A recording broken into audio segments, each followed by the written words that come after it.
Welcome to the Eric Thomas Galley Museum. I'm Leo, your guide and your host. I don't know, some of our staff don't even like it here overnight, but yeah, I've never felt it. Some people have said.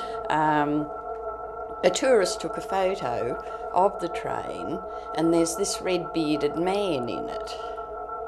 It wasn't a man because there was no man there, but it came out when she got home and had the film developed. It came out in the film photo. So she sent a photo to, he was our news agents at the time. I've got a copy downstairs. Well, some of the media came and they said, could it have been a reflection from something here?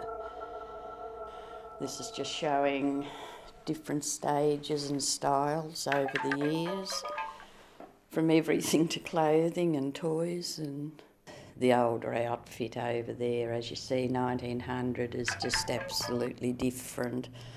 But it all fits in roughly in that time slots. Photos of the miners and equipment on the fields of Tasmania's west coast. Rooms with many themes await you, and silent vigil of George the Galley Ghost. 3rd of March 1939. Some of them go back earlier, but because we've got such a lot, we're able to leave them out for people to skip through without cluttering too much and leaving enough floor space to walk around. Old furniture, mangles, pianos, and one restored these things. So he sat in the passage and played for about half an hour and gave the visitors a bit of entertainment. He looks forlorn as he stands alone, silently, still as a wooden post. No sound of pain or wail or moan from the lips of George the Galley Ghost. Just everything that was used around the home.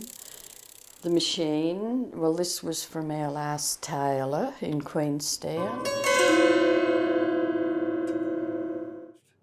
You'll find many items of interest and a chance to meet George the Galley Ghost. Hundreds of photos with capsules, a treasure trove that is no idle boast. One man's collection, a passive parade, guarded now by the Galley Ghost. That's a 1940s model. The beaker. Build the muscles. That's ran by water. So the tin bath, the hue and pine bath, the stove, things like that. It started this room. So I mean all these things, the old copper, the first electric type of copper, the old washing machine. I was using one of them for the first 17 years I was married. Well, I always refer to this as the 1930s dining room, but it isn't cluttered enough. The old encyclopedias from the old Catholic school. But I usually just say come along to the end so you don't get lost in the little cluster of rooms. But, you know, the phones are all so different, and the kiddies are used to picking up the latest and flicking a switch and or whatever. They just, you know, it takes a while for them to get used to seeing other things different.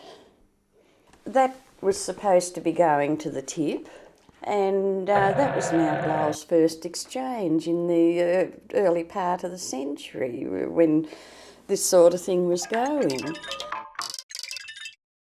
Forever he stands and he makes no demands, just watching the people as they pass. The instruments and stuff I had to start off with, but the beds, all right, we'll have a hospital ward and things like that. So, I mean, our model I bought somewhere, but it wasn't until I was putting her in the car I realised that one wouldn't stand up. She had a bent leg, a fixture, so, oh yeah, she'll go in the bed, you know. I ran out of wigs, so that's why her head's bandaged. so I could use the wig on a model that didn't have one. The typhoid, that was in, how old was Teresa?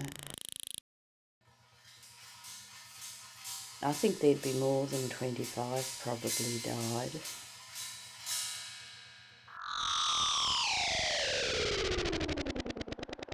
Don't be alarmed, you won't be harmed. You are feeling the presence of the Galley Ghost.